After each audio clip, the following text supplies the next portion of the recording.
بسم اللہ الرحمن الرحیم ومن يتق اللہ يجعل له مخرجا ويرزقه من حيث لا يحتسب ومن يتوکل علی اللہ فهو حسبه صدق اللہ العظیم وبلغنا رسوله النبی الامین الکریم ونحن على ذلك لمن الشاهدين والشاكرين والحمد لله رب العالمين. غوث اعظم بمنے بے سر و ساما مدد قبلہ دی مدد کعبہ ایمان مدد مگر تابع بلا افتاد خشتی ضعیفانو شکشتہ رات کشتی بحق خواجہ عثمان ہارونی مدد کنیا معین الدین چشتی یہ اشرف زمانہ زمانہ مدد نما درہائے بسترا زکلید کرم کشا سرورا شاہا کریمہ دستگیرہ اشرفا حرمت روح پیمبری نگر کن سوئے بار. آئیے قدرت و محبت کے ساتھ محبوب پروردگار باعث تخلیق کائنات حضور احمد مجتبی محمد مصطفیٰ صلی اللہ علیہ وسلم کی بارگاہ بے کسبنا میں درود سلام تہنیہ نچاور کریں بلی بابا زمان اللہ صلی اللہ علیہ وسلم مولانا محمد کما تحب و ترضى بهم صلی علیہ صلاۃ و سلام علیک یا حبیبی یا رسول اللہ صلی اللہ علیہ وسلم. خطبہ رسولہ کے بعد اس آیت کریمہ کی تلاوت کی برکتیں حاصل ہوئی. اللہ پاک ارشاد فرماتا ہے وَمَن يَتَّقِ اللَّهَ يَجْعَلْ لَهُ مَخْرَجًا. جو انسان اللہ سے ڈرے گا اللہ اس کے لیے راستہ پیدا فرمائے گا. وَيَرْزُقُهُ مِنْ حَيْثُ لَا يَحْتَسِبُ. اور اسے ایسی جگہ سے روزی عطا فرمائے گا کہ جس کا وہ وہم و گمان بھی نہیں کر سکتا. وَمَن يَتَوَکَّلْ عَلَى اللَّهِ فَهُوَ حَسْبُهُ. اور جو اللہ پر بھروسہ کرے گا اللہ اسے کافی ہوگا. اِنَّ اللَّهَ بَالِغُ أَمْرِهِ. اللہ اپنے ہر فیصلے کو پورا فرمانے والا ہے. اس آیت کریمہ میں اللہ تبارک و تعالیٰ نے ہمیں یہ حکم دیا کہ ہم تقویٰ و پرہیزگاری اختیار کریں. اللہ کا خوف اور اس کی خشیت اپنے اندر پیدا کریں. جب بندہ تقویٰ اور پرہیزگاری اختیار کر لیتا ہے تو پھر اسے پریشان ہونے کی ضرورت نہیں ہوتی.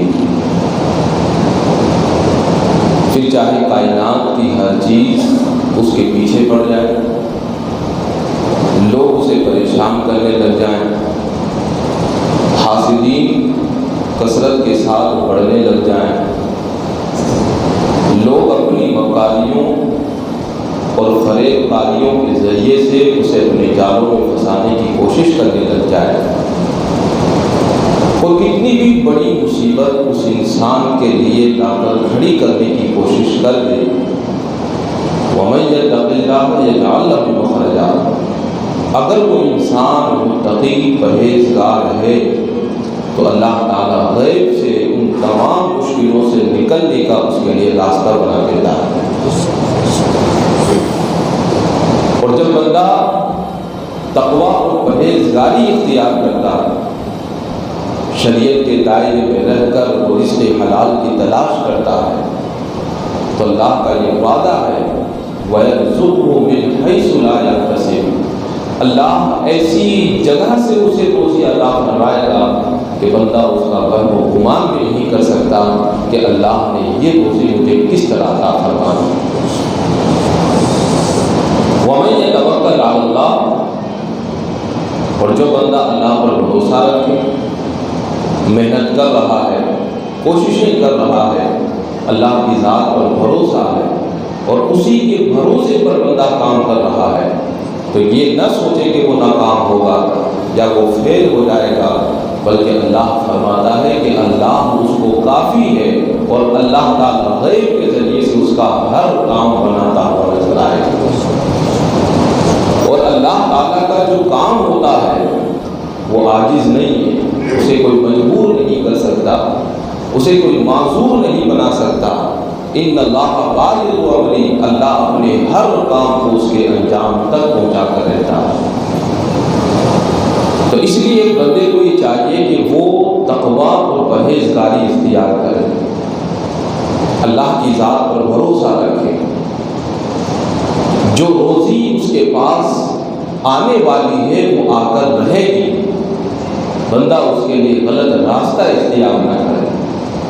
اگر اسے اللہ کی ذات پر بھروسہ ہے، بندہ تقویٰ اور پرہیزگاری اختیار کیے ہوئے ہے، شریعت کے ضابطوں اور اصولوں کے تحت وہ اپنی ملازمت اور اپنے کاروبار کو انجام دے رہا ہے، تو پھر یہ نہ ڈر ہو کہ نقصان ہو جائے گا، یہ خوف سے لاحق نہ ہو کہ کہیں ایسا نہ ہو گھاٹا ہو جائے، کہیں ایسا نہ ہو کہ فائدہ کم ملے گا۔ ان تمام چیزوں کو وہ اپنے پیٹھ کے پیچھے ڈال دے، ان تمام چیزوں کو اپنے دل و دماغ سے نکال کر پھینک دے۔ جب اللہ پر بھروسہ کیا ہے تو اللہ غیب سے اس انسان کو روزی عطا فرمائے گا۔ تو یہ بنیادی اصول ہیں جن کے ساتھ بندہ اگر کاروبار کرے تو بہت بڑی کامیابیاں اس بندے کو حاصل ہوتی ہیں۔ ہمارے جو اصول تجارت کے کاروبار کے چل رہے تھے، تقریباً 8 سے 9 اصول ہمارے بیان ہوئے، آج 10ویں اصول کا بیان شروع ہوگا۔ اور 10واں اصول کیا ہے جو بہت ہی اہم، کہ خریدار کے ساتھ انسان خوش اخلاقی کے ساتھ میں پیش آئے، مسکراتا ہوا، محبتوں کے ساتھ اپنائیت جتاتے ہوئے اسے گفتگو کرتا ہوا نظر آئے۔ آپ نے دیکھا ہوگا اور آزمایا ہوگا، بہت سارے ایسے کاروباری لوگ ہوتے ہیں، آپ کی کبھی ان سے کبھی کوئی ملاقات نہیں ہوئی، لیکن جب وہ آپ ان کے وہاں جاتے ہیں، ان کی دکان پر جاتے ہیں، ان کے آفس میں آپ جب جاتے ہیں تو وہ کبھی کھڑے ہو کر آپ کا استقبال کرتا ہے، مسکراتے ہوئے خود چل کر ہاتھ بڑھاتا ہے، وہ پوچھتا ہے سر آئیے تشریف لائیے، آپ کیسے آنا ہوا، میں آپ کی کیا خدمت کر سکتا ہوں۔ آپ کو اچھی طرح بٹھاتا ہے، اگر کوئی خادم ہے تو وہ اس سے کہتا ہے کہ وہ آپ کے لیے پانی پیش کرے، وہ حال چال اور باقی ساری چیزیں بعد میں پوچھتا ہے، پہلے آپ کو پانی پلائے گا، آپ کو چائے پلائے گا، آپ کو ناشتے وغیرہ کے تعلق سے دریافت کرے گا۔ یہ ساری چیزیں کرنے کے بعد وہ پھر پوچھتا ہے سر بتائیے ہم آپ کی کیا خدمت کر سکتے ہیں، کیسے آپ کا یہاں آنا ہوا۔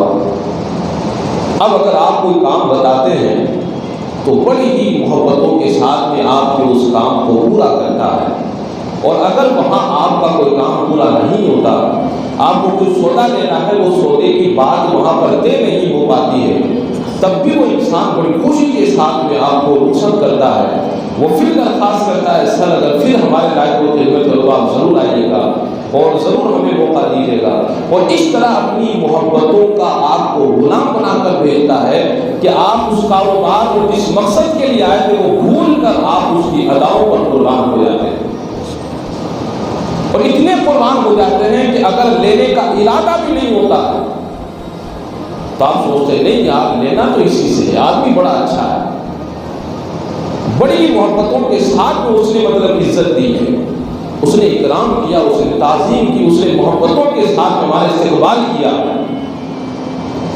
اگر نہیں بھی لینا ہوتا ہے تو آپ لیں گے اس سے،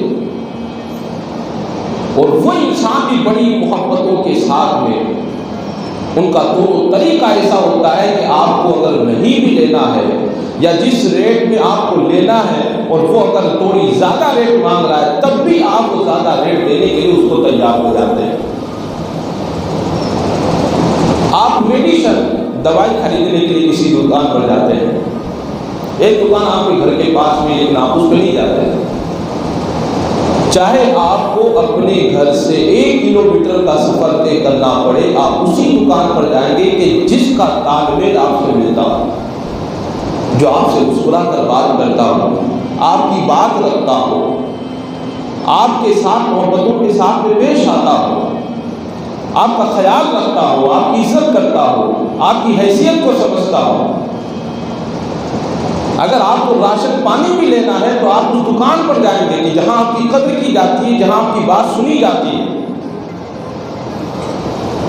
تو یہ ایک انسان کی فطرت ہے، اس کا دل ہے کہ وہ محبتوں کی طرف مائل ہوتا ہے، جہاں اس سے محبتیں ملتی ہیں اس کی طرف جھکتا ہے، مسکراہٹ کی طرف مائل ہوتا ہے۔ تو کاروبار کرنے کے لیے یہ ضروری ہے کہ آپ کے چہرے پر ہر وقت مسکراہٹ رہنی چاہیے۔ آپ کے چہرے پر اگر غصہ ظاہر ہوا، آپ کے مزاج میں اگر سختی ظاہر ہوئی، آپ کا رویہ اگر تہذیب کے خلاف ہوا، آپ کی زبان اگر سلیقے کے ساتھ میں اگر نہیں چلی اور مہذب انداز اور مہذب جو طریقہ ہے وہ آپ کی زبان نے اگر چھوڑ دیا، وہ انسان زندگی میں کبھی بھی آپ کے اس کارخانے اور دکان پر کبھی قدم نہیں رکھے گا۔ اور نبی پاک صلی اللہ علیہ وسلم نے ہمیں یہ حکم دیا ہے اور یہ پیغام دیا کہ ہم ہمیشہ اپنے چہرے پر مسکراہٹ رکھیں۔ آقا کریم صلی اللہ علیہ وسلم نے ارشاد فرمایا کہ ایک مومن کے سامنے مسکرانا، ایک مومن سے مسکرا کر گفتگو کرنا یہ بھی صدقہ ہے کہ اگر تم کسی کو مال نہیں دے سکتے، تم کسی پر کچھ خرچ نہیں کر سکتے، کسی کا پیٹ نہیں بھر سکتے، تمہاری حیثیت نہیں ہے، تو تم کسی مومن سے مسکرا کر گفتگو کر لو، تمہارا یہ مسکرانا بھی اللہ تعالیٰ صدقے میں شامل فرما لیتا ہے۔ آج ہم لوگ فیل کیوں ہوتے ہیں؟ غیر کیوں کامیاب ہو جاتے ہیں؟ آپ نے کبھی دیکھا ہوگا ایک جگہ اگر مسلمان کی دکان ہو، ایک طرف غیر مسلم کی دکان ہو، زیادہ تر مسلمان آپ کو غیر مسلم کی دکان پر خریداری کرتے ہوئے نظر آئیں گے۔ کیوں اس مسلمان کی دکان پر نہیں جاتے؟ کیونکہ اس کے مزاج میں سختی ہوتی ہے۔ آپ جائیں گے، ہاں کیوں آئے ہو، کیا لینا ہے، بڑے ہی بے تکے انداز میں وہ گفتگو کرتا ہے، ہاں یہ دے دو، وہ اچھا یہ نہیں وہ دے دو، تو وہ غصہ ہو جاتا ہے، وہ چلانے لگتا ہے، سارا سامان واپس اکٹھا کر کے رکھ لیتا ہے، جاؤ مجھے نہیں بیچنا، دوسری دکان سے لے لو۔ یعنی آپ ذرا سا اسے تکلیف دیں گے یا 2-3 راؤنڈ اگر آپ نے اس کو کٹوا دیے یا آپ نے کوئی سامان پسند کیا، پسند نہیں آیا، پھر واپس رکھوا دیا، تو وہ انسان غصہ ہو جاتا ہے اور اسی غصے کے پیش نظر وہ بد مزاجی، تند خوئی پر اتر آتا ہے، بد اخلاقی پر وہ انسان اتر آتا ہے، اور سامنے والا انسان اس کو اپنی بے عزتی تصور کرتے ہوئے زندگی میں کبھی بھی اگر ضرورت پڑ بھی جائے تو وہ اس کی دکان پر کبھی جا کر کھڑا ہونا بھی گوارا نہیں کرتا۔ اور پھر ہم بھی ایسے ہی، اگر پورے شہر میں وہ سامان اگر اس کی دکان پر ہی اگر ملتا ہو تو ہم مر جائیں گے مگر اس کی دکان پر نہیں جائیں گے، چاہے باہر سے منگوانا پڑے، پیسے زیادہ خرچ کرنے پڑے، ہم کر لیں گے لیکن اس کی دکان پر نہیں جائیں گے۔ کیوں ہم لوگ فیل ہو جاتے ہیں؟ اس کی سب سے بڑی وجہ یہ ہے، آپ کسی سے مسکرا کر گفتگو نہیں کرتے ہیں، آپ کسی کے ساتھ میں اپنے تعلقات کو مضبوط کرنا نہیں چاہتے ہیں، جس کی وجہ یہ ہوتی ہے کہ ہمیں یہ فیل ہونے کا اور یہ نقصان کا سب سے بڑا صدمہ ہمیں اٹھانا پڑتا ہے۔ شاید آپ حضرات نے اس کا تجربہ کیا بھی ہوگا، آپ خود اس کا تجربہ وقتاً فوقتاً کرتے بھی ہوں گے شاید کبھی آپ نے توجہ نہیں بھی کی ہوگی، تب توجہ کیجیے گا۔ ایک نئی دکان پر آپ گئے، وہ کہتا ہے سر کیسے آئے؟ بالکل آئیے، آپ کو کیا چاہیے؟ اور سر یہ بھی لیجیے، آپ یہ بھی لیجیے، سر کوئی بات نہیں، آپ واپس کرنا چاہیں تو بالکل خوشی خوشی واپس بھی کر لیتا ہے۔ پیسہ مانگتا ہے تو واپس پیسے بھی دیتا ہے، پھر بھی معذرت کرتا ہے، سر کو تکلیف ہو تو ہمیں معاف کیجیے گا کہ ہم آپ کی پوری خدمت نہیں کر پائے، آپ کو خوش نہیں کر پائے۔ تو آدمی کتنا اس سے متاثر ہوتا ہے، وہ کہتا نہیں یار مجھے دوبارہ اسی دکان پہ آنا ہے۔ اور ہمارے والے جب بیٹھتے تو چلا کھلا ہوا ہوتا ہے، پوچھو تو کوئی ڈھنگ سے جواب بھی نہیں، مانگو تو سنائی نہیں دیتا ہے، 1000 مرتبہ چلاؤ تو جا کے ہاں ادھر کیا ہے، ہاں وہ دے دو، اس کے بعد بھی ان کو دے دے تو ٹھیک ہے، ورنہ وہ کھڑا رہتا ہے۔ وہ انسان مجبور ہو کر اس دکان کو چھوڑ کر دوسری دکان پہ چلا جاتا ہے۔ تو سب سے پہلے اپنے مزاج میں نرمی لے کر آئیے، کیونکہ مزاج میں نرمی اللہ کو پسند ہے۔ روایتوں میں آتا ہے کہ اللہ نرمی رکھنے والا ہے اور وہ نرمی کو پسند بھی فرماتا ہے، اور جو انسان نرمی کرتا ہے اللہ تعالیٰ اس انسان کو بھی پسند فرمایا کرتا ہے۔ تو یہ چہرے پر مسکراہٹ ہمیشہ ہونی چاہیے، آپ کی بات کرنے کا انداز بہت ہی مہذب ہونا چاہیے، آپ آنے والے ہر انسان کو عزت دیجیے، اس کا احترام کیجیے، آپ اس انسان کے ساتھ اچھے اخلاق کے ساتھ میں پیش آئیے، وہ چاہے آپ سے کچھ خریدے یا نہ خریدے، لیکن چہرے پر آپ کا کبھی غصے کا اظہار نہیں ہونا چاہیے، کبھی ملال کا اظہار نہیں ہونا چاہیے۔ آپ ہمیشہ لوگوں کو بلائیے، ان کو پانی پلائیے، چائے پلائیے، ہو سکے تو ناشتہ بھی کروائیے، وہ نہ بھی کچھ لے تب بھی بڑی خوشی کے ساتھ اس کو خیر مقدم کیجیے یا اس پر الوداع آپ کیجیے۔ اور جب آپ کا دونوں طریقہ یہ ہوگا تو یہی دونوں طریقہ آپ کی کامیابی کا ایک بہت ہی بڑا راستہ ہوگا۔ اگر بچے وغیرہ ساتھ میں ہوں، آپ کی دکان اچھی ہے، کوئی خریدار آیا ہے، بچے بھی ساتھ میں لے کر آیا، آپ اس سے زیادہ اگر بچے پر توجہ کریں گے تو وہ انسان بڑا خوش ہوگا، کیونکہ ماں باپ اپنے سے زیادہ اپنے بچوں سے محبت کرنے والوں سے خوش ہوتے ہیں، ان کا خیال رکھنے والوں سے خوش ہوتے ہیں۔ اگر کوئی بچہ ساتھ میں، آپ نے 1 روپے کی 2 روپے کی کوئی ٹوفی اسے دے دی، آپ نے اپنی جیب سے 10 روپے نکال کر اسے دے دیے، آپ نے کوئی باہر سے سامان منگوا کر اس کے بچے کو اگر آپ نے پیش کر دیا تو وہ انسان بڑا آپ سے متاثر ہوگا، وہ دوبارہ پھر آئے گا، وہی اس کا بچہ بھی ضد کرے گا نہیں پاپا اسی دکان پہ چلنا ہے، اسی آفس میں چلنا ہے، اسی انکل کے پاس چلنا ہے جس کے پاس پہلے گئے تھے، میں نہیں جاؤں گا دوسرے پاس، مجھے انہیں کے پاس جانا ہے۔ تو یہ ایک بہت ہی اہم کامیابی کا ایک راستہ ہے جو ہم لوگ چھوڑے ہوئے بیٹھے ہیں۔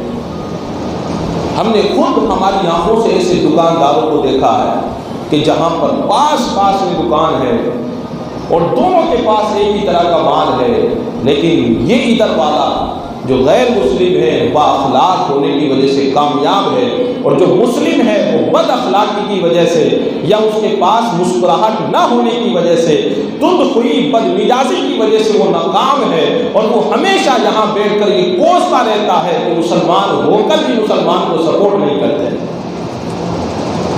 کیسے کریں گے؟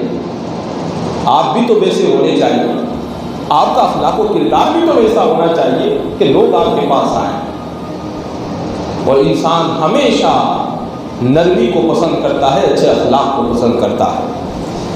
تو یہ سب سے زیادہ ضروری ہے کہ ہم بااخلاق بنے رہیں، اپنے خریدار کے ساتھ اچھے اخلاق سے ہم پیش آئیں، وہ کچھ خریدتا ہے تو اس کا شکریہ ادا کریں کہ وہ آپ کے پاس آیا اور اس نے آپ کو یہ اہمیت دی اور آپ کا سامان اس نے پسند کیا ہے۔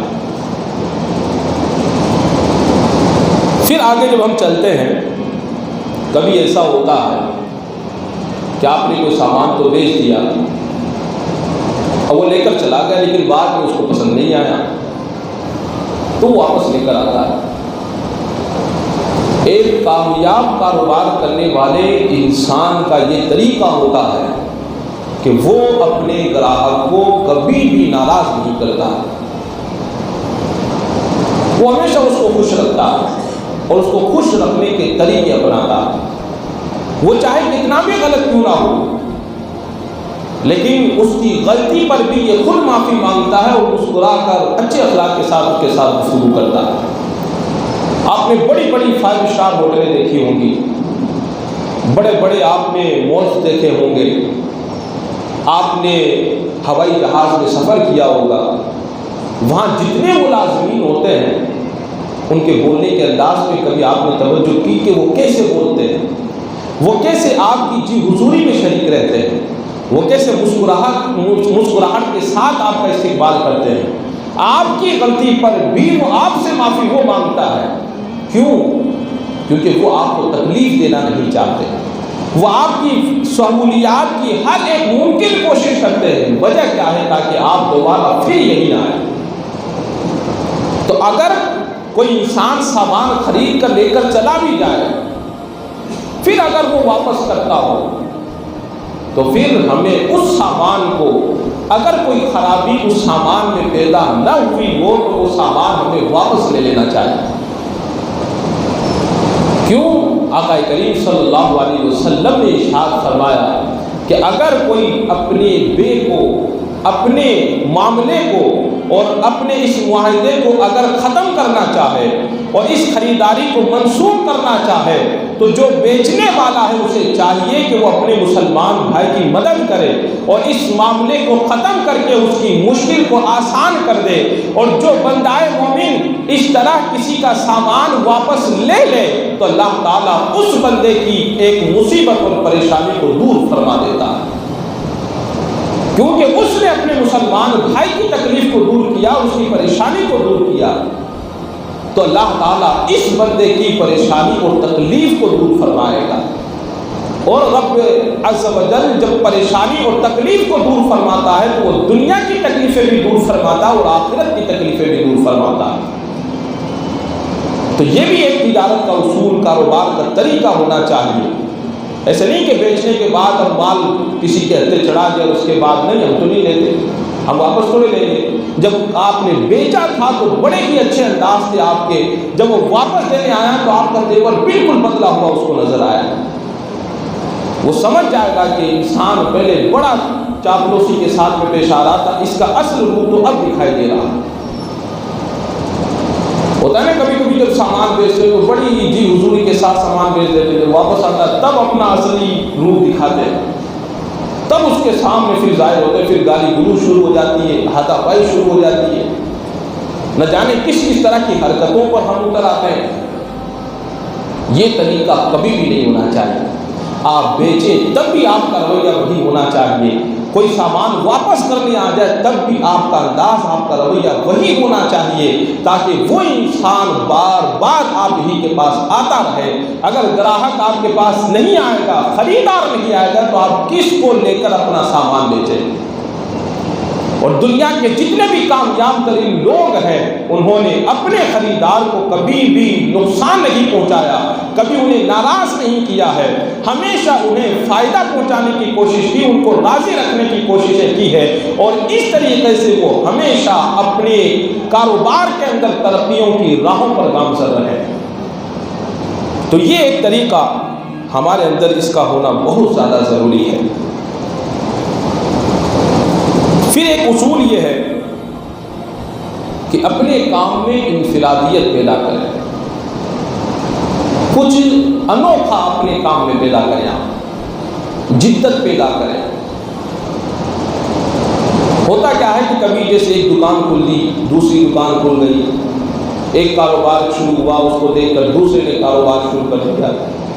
کاپی پیسٹ بھی ہمارے یہاں بہت زیادہ چلتا ہے، اور بالکل آنکھوں پہ پٹی باندھ کر ہم لوگ اس طرح بھیڑ چال چلتے ہیں کہ کوئی کسی کا پتہ نہیں ہوتا کہ اگلی بھیڑ کہاں جا رہی ہے اور ہمیں کہاں جانا ہے۔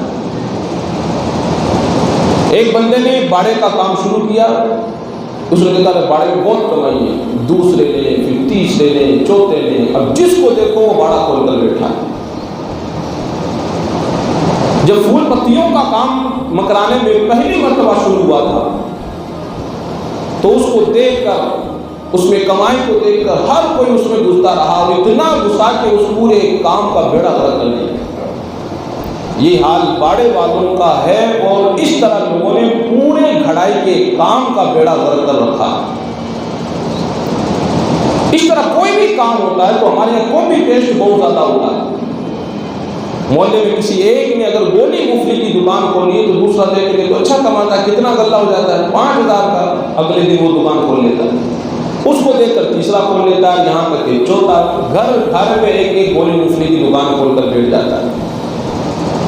تو جب گھر میں گولی مفلی کی دکان کھول کر بیٹھے تو خریدار کون آئے گا؟ کتنا خریدیں گے، کون خریدے گا اور کیسے کام چلے گا؟ جو پہلی مرتبہ جو انسان 5000 کا غلہ کر رہا تھا، تو کیا ہر انسان 5,000 کا غلہ کرنے میں کامیاب ہوگا؟ نہیں۔ ایک انسان نے چائے کی دکان کھولی، اس کو دیکھ کر 5-6 افراد نے اور چائے کی دکان کھول لی۔ تو کاپی پیسٹ کبھی بھی نہ کریں، آئیڈیا لیں، ایک انوکھی چیز کریں جس کی معاشرے میں لوگوں کو سب سے زیادہ ضرورت ہو۔ اور اگر کبھی اس طرح کی چیزیں ہو بھی جائیں، ایک ہی شہر میں، ایک ہی محلے میں اگر 3-4 کاروبار ایک جیسے ہو جائیں تو آپ اپنے کاروبار میں اب جدت پیدا کریں، ایک انوکھاپن پیدا کریں۔ مثال کے طور پر ایک چھوٹی سی مثال، آپ چائے بیچنے کی آپ نے دکان کھولی، سبھی چائے بیچتے ہیں، کرنا کیا ہے، دودھ میں شکر، چائے کی پتی ڈال کر چائے سب بنا دیتے ہیں، وہی بنا رہا ہے، آپ بھی بنا رہے ہیں، وہ بھی بنا رہا ہے، آپ کے پاس ہی لوگ آئیں، یہ کیسے ہو سکتا ہے؟ آپ کو چائے ایسی بنانی ہے کہ لوگ دور دور سے آپ کی چائے کی واہ واہیاں کرتے ہوئے آپ کے پاس آئیں اور آپ ہی کی چائے کو پیئیں۔ یہ کب ہوگا؟ کہ جب آپ اپنے اس کام میں جدت پیدا کریں گے، انوکھاپن پیدا کریں گے۔ اب اس کے لیے آپ کو کرنا کیا ہوگا؟ آپ کو پوری دنیا کا مطالعہ کرنا ہوگا کہ چائے کتنی طرح کی ہوتی ہے، کس چائے کے فائدے کیا ہوتے ہیں، کس کس طرح کی چائے لوگ پینا پسند کرتے ہیں۔ آپ ہو سکے تو ان چائےوں سے، اس کی قسموں سے لوگوں کو متعارف کروائیں، لوگوں کو اس کے فوائد بتائیں، اور پھر وہ چائے آپ شروع کر دیں۔ اور اگر خالی دودھ والی چائے ہی آپ بنانا چاہتے ہیں تو آپ کی چائے میں تھوڑا سا مال آپ زیادہ کر دیں، اپنی آمدنی تھوڑی سی کم کر لیں، آمدنی کم ہوگی لیکن اس کی بکری زیادہ ہوگی۔ جتنا لوگ زیادہ لے کر نہیں کما رہے ہیں، آپ کم لے کر ان سے بھی کئی گنا زیادہ ترقی کریں گے اور بہت زیادہ کما لیں گے۔ ایک آدمی پورے دن میں ایک چیز بیچ کر اس پر 10 روپے کماتا ہے، لیکن ایک آدمی وہی چیز اس پر 1 روپیہ لے کر اور اسی چیز کو 20 مرتبہ بیچتا ہے تو 20 روپے دن کے کما لیتا ہے۔ اگر آپ چائے ہی بناتے ہیں، آپ اس میں الائچی ڈالیے، آپ اس میں لونگ کا استعمال کیجیے، سردی کا موسم ہے تو آپ مسالے والی چائے بنائیے۔ اس طرح آپ اپنے کاروبار میں اس چائے کے اندر ایک جدت پیدا کیجیے۔ جب آپ کی چائے کے اندر ایک ذائقہ پیدا ہوگا، ایک جدت پیدا ہوگی، تو ہر انسان آپ کی چائے پینے کے لیے، وہ شہر کے کسی بھی کونے میں ہوگا، وہ آپ کے پاس پہنچے گا اور آپ کی چائے کو بڑے زور کے ساتھ پیے گا۔ یہ ایک چھوٹی سی مثال ہے۔ کبھی بھی تھوڑا تھوڑا بچا کر انسان لکھپتی کروڑ پتی تو نہیں بن سکتا، کنجوس ضرور بن سکتا۔ اس لیے اگر آپ 2 روپے کماتے ہیں چائے پر تو آپ 1 ہی روپیہ کمائیے، وہ 1 روپیہ آپ اپنی اسی چائے میں صرف کر دیجیے۔ آمدنی آپ کی کم ہو رہی ہے، لیکن جب سیل زیادہ ہوگی، اس کی بکری زیادہ ہوگی، تو جو کمی ہو رہی ہے اس سے بھی کئی گنا زیادہ فائدہ آپ کو ملے گا۔ تو آپ جو بھی کام کرنا چاہیں، اگر آپ کو لگتا ہے کہ اس کام میں کافی کمپٹیشن ہو چکا ہے، کئی لوگ اس کام میں، اس میدان میں اتر چکے ہیں، تو اب آپ اپنے کام میں نیا پن پیدا کر دیں۔ جب آپ اپنے کام میں نیا پن پیدا کر دیں گے تو ہر انسان پھر آپ کی طرف مائل ہونا شروع ہو جائے گا۔ تو اس طرح ایک چھوٹی سی چیز میں بھی آپ بہت بڑا کچھ حاصل کر سکتے ہیں۔ پھر ایک چیز کا جس کا ہمیں سب سے زیادہ خیال رکھنا چاہیے، آپ کا آفس ہو، یا آپ کی دکان ہے یا آپ کھانے پینے کی آپ نے کوئی ہوٹل کھول رکھی ہے، تو سب سے اہم چیز جو ہوتی ہے وہ صاف صفائی اور کوالٹی کی چیز ہونی چاہیے۔ چائے کی دکان آپ نے کھول رکھی ہے، گلاس آپ کی صاف نہیں ہوتی، جب آپ کسی کے سامنے وہ گلاس پیش کرتے ہیں تو وہ بالکل گندی ہوتی ہے، اس میں بڑی سی گندی سے اسمائل آتی رہتی ہے، ایک بدبو سی آتی رہتی ہے، انسان اس کو پینا اور اس چائے اس گلاس میں کبھی لینا پسند نہیں کرتا۔ آپ نے دیکھا ہوگا بہت سارے ایسے لوگ ہیں کہ جو نارمل جو گلاس استعمال ہوتی رہتی ہے اس میں کبھی بھی استعمال نہیں کرتے، وہ بالکل یا تو چائے کا کپ ہوگا، چاہے وہ اپنے ٹھپے کا کیوں نہ ہو، چاہے وہ ڈسپوزل کیوں نہ ہو، چاہے اس طرح کی جو چیزیں ہیں انہیں میں وہ پینا پسند کرے گا۔ تو اس کا بھی خیال رکھیں کہ آپ کی جو بھی دکان ہوٹل ہے، کھانے پینے کی ہوٹل ہے، تو آپ کی ہوٹل کی صاف صفائی اچھی ہونی چاہیے، آپ جس پلیٹ میں یا جس گلاس کو آپ پیش کریں وہ بالکل صاف ہونی چاہیے، آپ جو چیز کھانے کی پیش کریں اس کی کوالٹی بہت بہتر سے بہتر ہونی چاہیے۔ جب یہ چیزیں آپ لیں گے تو ہر انسان دوڑتا ہوا آپ کے پاس آئے گا۔ کئی لوگوں کو شکایت یہ ہوتی ہے کہ یار کوالٹی اچھی دیتے، لوگ پیسے ہی نہیں دیتے۔ یہ شروعات میں ہوتا ہے، آپ پیسہ اگر 100 1000 اسی پر لوٹنا چاہے تو کوئی نہیں دے گا، آپ کوالٹی اچھی دیجیے، صاف صفائی اچھی رکھیے، ستھرائی اس میں پوری رکھیے، اور اس کے بعد آپ اپنی آمدنی مختصر رکھیے۔ جب لوگ اس کے عادی ہو جائیں گے پھر آپ آہستہ آہستہ کچھ بڑھا بھی دیں گے، تب بھی ہر انسان اسی چیز کو لینا پسند کرتا ہے۔ آج آپ کسی بھی دکان پر جائیں تو آپ کیا مانگتے ہیں؟ کوالٹی مانگتے ہیں۔ آپ کو اے سی لینی ہے، پنکھا لینا ہے، آپ کو کوئی بھی چیز لینی ہے تو آپ ہر کسی کمپنی کی نہیں اٹھاتے، آپ جو ہائی فائی اچھی کوالٹی والی جو کمپنیاں ہوتی ہیں، جو برانڈیڈ ہوتی ہے، ایسی کمپنیوں کی چیز آپ خریدتے ہیں۔ کیوں؟ کیونکہ وہ زیادہ چلتی ہے اور اچھی طریقے سے چلتی ہے۔ مہنگا ایک بار ہوتا ہے، سستے والا 100 بار ہوتا ہے۔ تو کبھی سستی چیزیں ہماری جسمانی طور پر بھی ہمیں نقصان پہنچاتی ہے۔ آپ اگر کھانے پینے کی چیزیں بیچتے ہو، اگر اس کی کوالٹی خراب ہے تو آپ اپنی آمدنی کے لیے یہ دیکھیں کہ آپ کتنے لوگوں کی جانوں کے ساتھ میں کھلواڑ کر رہے ہیں، اور کتنے لوگوں کی بیماری کا آپ سبب بن رہے ہیں، اور کتنے لوگوں کو آپ ہاسپٹل پہنچا کر اور ان کی جان کو آپ داؤ پر لگانے کی کوششیں کر رہے ہیں۔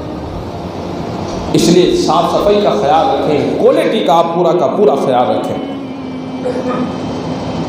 اس کے بعد آپ کے پیشہ ور جتنے لوگ ہیں کہ ہم پیشہ، مان لیجیے کہ باڑے والے ہیں، جتنے باڑے والے ہیں وہ سب، کوئی کرانے والا ہے تو کرانے والے جتنے ہیں وہ سب، کوئی کسی نے گاڑی کی دکان کھول رکھی ہے تو جتنے گاڑی والے ہیں وہ سب، اپنے پیشے سے متعلق جتنے لوگ ہیں ان سب سے رابطہ رکھیں، ایک دوسرے سے مشورہ بھی لیتے رہیں، ایک دوسرے کی مدد بھی کرتے رہیں۔ یہاں پر ایک سب سے بڑی چیز جو پیدا ہوتی ہے وہ ہے حسد۔ ایک پیشے والا انسان اپنے پیشے والے انسان سے جلتا ہے، اس کے تعلق سے اس میں حسد پیدا ہوتا ہے، اور یہ ایک فطری چیز ہے۔ اور یہ معاملہ صرف پیشہ ور لوگوں تک ہی نہیں، اوپر تک ہے، یہاں تک کہ علماء میں سب سے زیادہ حسد پایا جاتا ہے۔ ایک واقعہ ہے کہ جس میں شیطان کو 5 گدھوں کے ساتھ دیکھا گیا۔ کسی نے پوچھا کہ بھائی یہ جو 5 گدھے ہیں اور ان پر تو نے جو 5 چیزیں رکھ رکھی ہیں یہ کیا ہے؟ اس نے الگ الگ چیزیں بتائی کہ ایک گدھے پر ظلم ہے، یہ بادشاہوں کو بیچوں گا، ایک میں تکبر ہے، یہ ایمانداروں کو بیچوں گا، ایک میں حسد ہے، یہ کس کو بیچوں گا؟ علماء کو بیچوں گا، یعنی میرے اس حسد کے خریدار علماء ہوں گے۔ تو حسد اپنے ہم پلہ، ہم اصل، ہم پیشہ لوگوں سے فطری طور پر انسان کو ہوتا ہے۔ اگر ایک ہی محلے میں اگر ایک جیسی 2 دکانیں ہیں تو آپ دیکھیں کہ یہ دکان والا اس سے چلتا ہوگا اور وہ دکان والا اس سے چلتا ہوگا۔ ایک باڑے والا دوسرے باڑے والے سے ڈر رہا ہے، دوسرا والا تیسرے والے سے ڈر رہا ہے، ایک کھدان والا دوسرے کھدان والے سے ڈر رہا ہے، ایک گوڈاؤن والا دوسرے گوڈاؤن والے سے ڈر رہا ہے، ایک مشین والا دوسری مشین والے سے ڈر رہا ہے۔ فطری طور پر انسان میں یہ چیز پیدا ہوتی ہے، لیکن ہمیں کیا حکم دیا گیا؟ ہمیں یہ حکم دیا گیا کہ اس کو ختم کر دو، اسے روک دو، اسے بڑھاؤ نہیں۔ حسد جب بڑھ جاتا ہے تو پھر یہ تباہی لے کر آتا ہے، فتنہ اور فساد لے کر آتا ہے۔ نبی پاک صلی اللہ تعالی علیہ وسلم نے ارشاد فرمایا کہ تمہارے اندر پہلی والی امتوں کی بلا اور مصیبت پیدا نہ ہونے پائے۔ صحابہ کرام نے عرض کیا یا رسول اللہ صلی اللہ علیہ وسلم وہ بلا کون سی ہے؟ آپ نے ارشاد فرمایا تکبر کرنا، اترانا، مال کو خوب سے خوب جمع کرنا، ایک دوسرے پر سبقت کرنا، وہ کہیں اس سے آگے میں بڑھوں گا، وہ کہیں اس سے آگے میں بڑھوں گا۔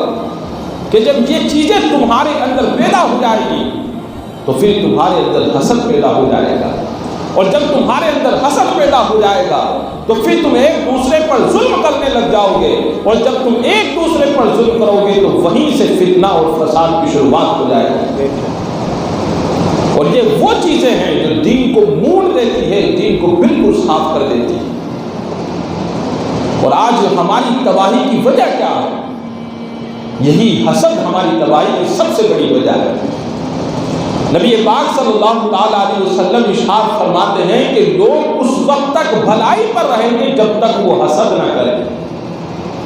حسد جب پیدا ہو جاتا ہے تو اب لوگوں کی بھلائیاں ختم ہو جاتی ہیں۔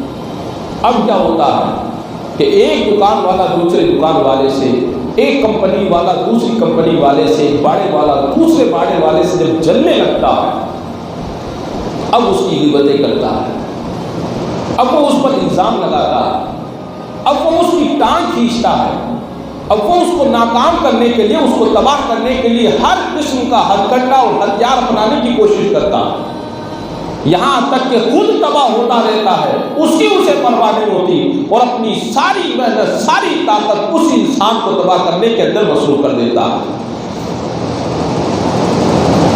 اور جس وقت آپ کو لگے کہ آپ سے حسد کرنے والے لوگ پیدا ہونے لگے، سمجھ لیں کہ آپ کامیاب ہونے لگے۔ کامیابی کی یہ نشانی ہے کہ آپ کے حاسدین پیدا ہو جائیں گے، آپ پر الزام لگانے والے لوگ پیدا ہو جائیں گے، آپ کی برائیاں کرنے والے لوگ پیدا ہو جائیں گے، آپ کی غیبتیں کرنے والے لوگ پیدا ہو جائیں گے، آپ کی ٹانگ کھینچنے والے لوگ پیدا ہو جائیں گے۔ جب آپ کے ساتھ یہ سارا رویہ ہونے لگے، آپ سمجھ لیں کہ آپ ترقی کے اعلیٰ منزلوں پر گامزن ہے، آپ ترقی کر رہے ہیں۔ اس لیے آپ کو ان لوگوں پر توجہ نہیں دینی چاہیے، کیونکہ جو بڑے سفر کا مسافر ہوتا ہے وہ راستے کے کتوں کی کبھی پرواہ نہیں کیا کرتا۔ آج ہمارا قصور کیا ہوتا ہے کہ ہم ایسے لوگوں کو جواب دینے لگ جاتے ہیں، ایسے لوگوں کے ساتھ ہم بھی وہی رویہ اپناتے ہیں جو وہ لوگ اپنا رہے ہیں۔ آپ سفر کرتے ہیں، رستے میں کتے پیچھے دوڑتے ہیں، آپ بھی اگر رک کر کتوں کے ساتھ ان کو بھگانے میں لگ جائیں، وہ کتا بھاگے گا، آپ پھر جائیں گے تو پھر بھاگتا ہوا آئے گا، مجبور ہو جائیں گے۔ یعنی کل ملا کر آپ کا وقت خراب ہوگا، اور آپ کو وہاں ان کتوں کے ساتھ میں شش و پنج کرنا پڑے گا، آپ کو جنگ لڑنی پڑے گی، کبھی وہ پیچھے بھاگیں گے تو کبھی آپ پیچھے بھاگیں گے۔ اس سے بہتر یہ ہے کہ ان کی ایک حد ہوتی ہے، یہ کتے اپنی حد تک دوڑیں گے، آپ اپنے سفر پر چلتے رہیے، یہ کچھ حد تک جانے کے بعد رک جائیں گے، پھر واپس آ کر اسی چوراہے پر کھڑے ہو جائیں گے۔ آپ اپنا وقت خراب کیوں کرتے ہیں؟ اس لیے نہ کسی سے جلیں، اور اگر آپ سے کوئی جلتا ہے تو اسے جلیں۔ وہ انسان جو جل رہا ہے وہ خود اپنی دنیا اور آخرت دونوں کو برباد کر رہا ہے، اور حاصل انسان اللہ کی توفیق، اللہ کے رزق پر راضی نہیں ہے، کیونکہ آپ کو جو روزی ملی وہ اللہ نے دی، کسی انسان کو کامیابی ملی وہ اللہ نے دی ہے، اور ایک حسد کرنے والا یہ تمنا کر رہا ہے کہ اس سے وہ روزی چھین جانی چاہیے، اس کا کاروبار ختم ہو جانا چاہیے، یہ انسان تباہ و برباد ہو جانا چاہیے۔ جب یہ چیز آپ اس انسان کے تعلق سے سوچتے ہیں تو سب سے پہلے وہ آپ کے ساتھ میں پیش آتی ہے۔ روایتوں میں آتا ہے کہ اپنے مسلمان بھائی کے نقصان پر خوش مت ہوا کرو، اس کے نقصان کی تمنا مت کیا کرو، ورنہ اللہ تعالیٰ وہ چیز سب سے پہلے تم پر اتارے گا اور تمہارے اس مسلمان بھائی کو اس سے عافیت عطا فرما دے گا۔ اس لیے اگر ہم کسی کا برا چاہیں گے تو سب سے پہلے ہمارا برا ہوگا۔ ہم کسی کی مدد کریں گے، کسی کا اچھا چاہیں گے تو اللہ سب سے پہلے ہمارا اچھا فرمائے گا۔ اس لیے بربادی کی جو سب سے بڑی وجہ آج ہو چکی ہے وہ یہی حسد ہے، چاہے وہ سیاست کا مسئلہ ہو، چاہے وہ کوئی اور مسئلہ ہو، ہر مسئلے میں ہر انسان دوسرے انسان کی ترقی سے جلتا ہے اور اسی کی آڑ میں وہ نہ جانے ایسی ایسی حرکتیں کر بیٹھتا ہے کہ جس سے اپنا دین، اپنی دنیا اور آخرت سب کو وہ نقصان پہنچاتا ہے۔ اور غیبت، جس کا آخرت میں گناہ کتنا بڑا ہوگا کہ اپنے مردہ مسلمان بھائی کے گوشت کھانے سے بھی بدتر اس کو کہا گیا۔ اور الزام کسی پر تہمت لگانا بغیر شرعی ثبوت کے زنا سے بھی بڑھ کر گناہ اسے کہا گیا ہے۔ تو اس لیے کاروبار میں آپ اپنی محنت کسی کی ٹانگ کھینچنے کے بجائے آپ اپنے کاروبار پر لگائیں۔ اگر جتنی محنتیں ہم اس انسان کو تباہ کرنے پر، اس کی برائیاں کرنے پر، اس انسان کو تباہ و برباد کرنے پر صرف کر رہے ہیں، اتنی محنت اگر ہم اپنے کاروبار پر کرتے تو شاید وہ انسان بھی خوب ترقی کرتا، ہم بھی آج بہت زیادہ ترقی کر پاتے۔ ایک استاد نے کلاس روم میں بچوں کے سامنے ایک لکیر بلیک بورڈ پر کھینچی اور کہا کہ تم میں سے کون ایسا ہے کہ جو اس کو مٹائے بغیر اس سے بڑی لکیر کھینچ دے، اس کو بڑا کر دے۔ ایک بچہ آیا، اس نے اسی کے پاس میں اس سے بھی بڑی لکیر کھینچ دی۔ اس نے سبق کیا دیا؟ سبق یہ دیا کہ بڑا ہونے کے لیے کسی کو مٹانا ضروری نہیں، آپ اسی کے ساتھ میں اس سے بڑا کام کر دیجئے، وہ اپنے آپ چھوٹا ہو جائے گا، اور جب وہ اپنے آپ چھوٹا ہو جائے گا آپ اپنے آپ بڑے ہو جائیں گے۔ ایک پروفیسر نے تمام لوگوں کو غبارے دیے، ایک سوئی دی اور کہا کہ سب اپنے اپنے غبارے بچاؤ۔ اب ہر ایک انسان دوسرے انسان کے غبارے پھوڑنے میں لگ گیا، اپنا بچا رہا ہے، دوسرے کا پھوڑ رہا، اپنا بچا رہا ہے، دوسرے کا پھوڑ رہا، وہ دوسرے کا پھوڑے گا تو اس کا کہاں بچے گا، اس کا بھی وہ تیسرا پھوڑے گا۔ آخر کار انجام کیا ہوا کہ کسی کا بھی غبارہ محفوظ نہیں رہا۔ اس نے آخر میں کہا کہ یہ کس نے کہا تھا کہ اپنے غبارے کو بچانے کے لیے دوسرے کا غبارہ پھوڑنا پڑے گا؟ آپ سب شانتی سے اپنے اپنے غبارے کو لے کر بیٹھ جاتے، سب کا غبارہ سلامت رہتا، آپ کو اتنی محنت نہیں کرنی پڑتی، کسی کا غبارہ پھوڑنا بھی نہیں پڑتا، نقصان بھی نہیں اٹھانا پڑتا، آپ سب بیٹھ جاتے، بھائی تو میرا مت پھوڑنا میں تیرا نہیں پھوڑوں گا، سب آرام سے بیٹھ رہتے، سب کا غبارہ سلامت رہتا۔ کاش یہی سوچ اگر ہماری ہو جائے کہ اگر آپ کو کسی کو چھوٹا کرنا ہے تو اس سے بڑا کام کر کے آپ دکھا دیجئے، اور اگر آپ کو ترقی کرنی ہے تو آپ اپنی منزل کی طرف چلتے رہیے، کسی کو نقصان مت پہنچائیے، وہ بھی سلامت رہے گا، آپ بھی سلامت رہیں گے، اور ہر انسان ترقی کی راہ پر گامزن ہوگا۔ لیکن شاید ہماری سوچ یہ نہیں ہے۔ آج اگر کسی پارٹی کے پاس اگر کام ملتا ہوتا ہے تو سب سے بڑی خرابی کیا ہے کہ پارٹی کسی اور کی ہوتی ہے، جا کے ملتا کوئی اور ہے۔ نبی پاک صلی اللہ علیہ وسلم نے اس بات سے منع فرمایا کہ اگر ایک آدمی کسی سے کسی چیز پر کاروبار کر رہا ہے، لین دین کر رہا ہے، خرید و فروخت کر رہا ہے، تو جب تک اس کا معاملہ پورا طے نہ ہو جائے، ہاں یا نہ کا فیصلہ نہ ہو جائے، اس وقت تک کسی تیسرے انسان کو بیچ میں جا کر بھاؤ لگانے کی اجازت نہیں۔ اس کو کہتے ہیں بے پر بے کرنا۔ ابھی معاملہ چل رہا ہے، ایک آدمی کہہ رہا ہے کہ یہ کتاب مجھے چاہیے، وہ کہہ رہا ہے کتنے کی؟ کہ 100 روپے کی، میں تو 70 روپے دوں گا، کہنے نہیں تھوڑا آپ کو زیادہ دینا پڑے گا، وہ کرنا پڑے گا۔ ابھی ان کا معاملہ چل رہا ہے، تیسرا آتا ہے بھائی یہ 90 روپے مجھے دے دے، اور وہ بیچ میں سے لے کر چلا گیا۔ اس سے نبی پاک صلی اللہ علیہ وسلم نے منع فرمایا، پہلے ان کا معاملہ طے ہونے دیں، اگر وہ راضی ہو جائے وہ خرید لے تو آپ کوئی دوسری چیز لیں، اور اگر نہیں ہوتا ہے کینسل ہو جاتا ہے تو پھر اب آپ جا کر اسے اپنا معاملہ اس شے پر، اس کام، اس چیز پر آپ طے کریں۔ تو کہاں نہ دین کا ہمیں علم ہے، جب دین کا علم ہی نہیں ہے تو اس سارے اصول اسباب ہم سیکھیں گے کیسے؟ اور آج پارٹی کسی اور کی ہے، اس پر حق کسی اور کا، وہ مہمان کسی اور کا، اور ہم بیچ میں تو پہلے بڑھ کر گھس جاتے ہیں۔ آپ سوچئے کیا یہ تہذیب سے گری ہوئی حرکت نہیں ہے؟ آپ اس انسان کے پاس پہنچ جاتے ہیں تو کیا وہ انسان بے وقوف یا جاہل ہے کہ وہ آپ بیچ میں آ گئے تو وہ یہ سوچے گا نہیں کہ کتنا بے غیرت انسان ہے کہ میں مہمان کسی اور کا ہوں، میں ملنے کسی اور سے آیا ہوں اور یہ بلا وجہ مجھ سے ملنے آ گیا؟ آپ کیا سوچتے ہیں وہ آپ سے گفتگو کرنے کے بعد مطمئن ہوتا ہے؟ نہیں، آپ کی جاتے ہی وہ آپ کی ساری کنڈلی کو پڑھ چکا ہوتا ہے، سمجھ چکا ہوتا ہے۔ اگر وہ پڑھا لکھا مہذب اور تہذیب دار انسان ہے، وہ آپ کی ساری اوقات، ساری حیثیت کو جان چکا ہوتا ہے کہ آپ کس کوالٹی کے انسان ہیں۔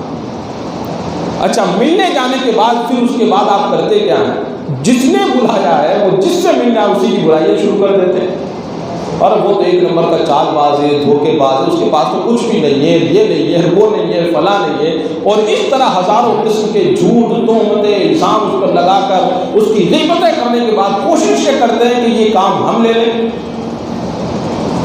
آپ نے سوچا کبھی، شریعت کے اعتبار سے بھی کبھی آپ نے دماغ لگایا کہ جو رب رزق دیتا ہے اور جس رب کی خلاف ورزی کر کے، جس رب کو ناراض کر کے ہم جو کام لے رہے ہیں، کیا اللہ اس میں ہمیں برکت دے گا کہ نہیں دے گا؟ ہم یہ تو بھول ہی جاتے ہیں کہ روزی دینے والا اللہ ہے، یہ بھول ہی جاتے ہیں کہ اسباب پیدا کرنے والا اللہ ہے، یہ بھول ہی جاتے ہیں کہ اس روزی کے اندر ترقی دینے والا اللہ ہے، یہ بھول ہی جاتے ہیں، اسی کی نافرمانی کر کر پھر کہتے ہیں برکت نہیں ہوتی، پھر روتے ہیں کہ کاروبار میں نقصان لگ گیا، وہ پیسے کھا گیا، پھر اس کے چکر کاٹتے رہتے ہیں۔ جب آپ کسی مسلمان کا حق مار کر آگے بڑھیں گے، آپ کسی مسلمان کی بے عزتی کر کے آگے بڑھیں گے، کسی مسلمان کو نقصان پہنچا کر آپ آگے بڑھیں گے، کسی مسلمان کے ساتھ غلط حرکت کر کے باطل طریقے سے آپ آگے بڑھیں گے، تو زندگی میں کبھی بھی آپ آگے نہیں بڑھ سکتے، اور رب آپ کو آگے بڑھنے نہیں دے گا۔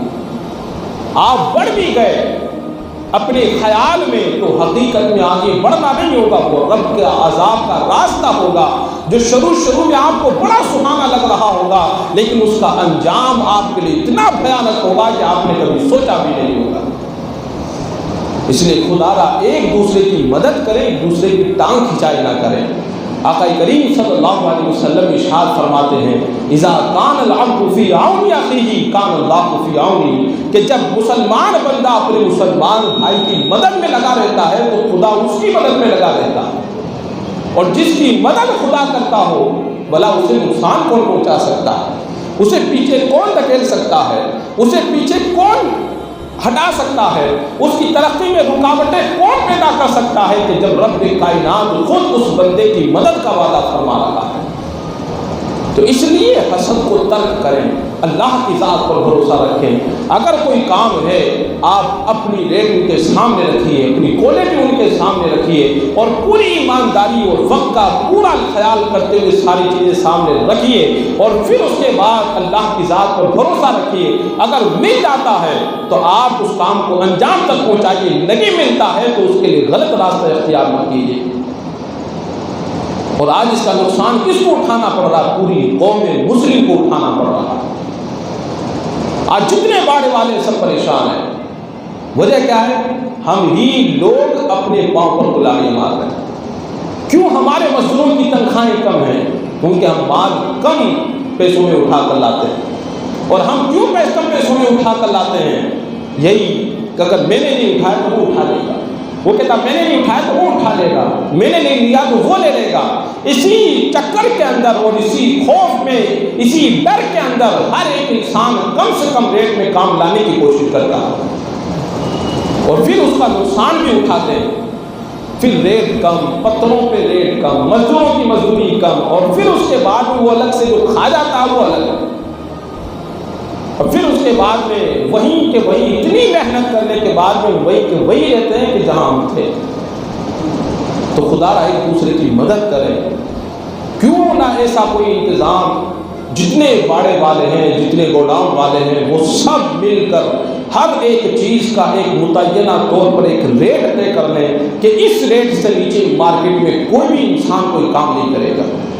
فلاں کوالٹی ہے تو اس کی ریٹ کم سے کم یہ ہونی چاہیے، فلاں کوالٹی ہے تو اس کی ریٹ کم سے کم یہ ہونی چاہیے، اس کے خلاف اگر کوئی کرتا ہے تو اس کے خلاف سخت سے سخت کارروائی کی جائے، مقدمہ درج کروایا جائے، اس پر کیس چالو کروایا جائے، تاکہ کوئی بھی انسان اس طرح کی حرکت نہ کر سکے۔ پھر جس کے نصیب میں ہوگا وہ انسان اس چیز کو لے لے گا، اللہ جس کو چاہے گا وہ روزی عطا فرمائے گا، کم سے کم مسلمانوں کا نقصان تو نہیں ہوگا۔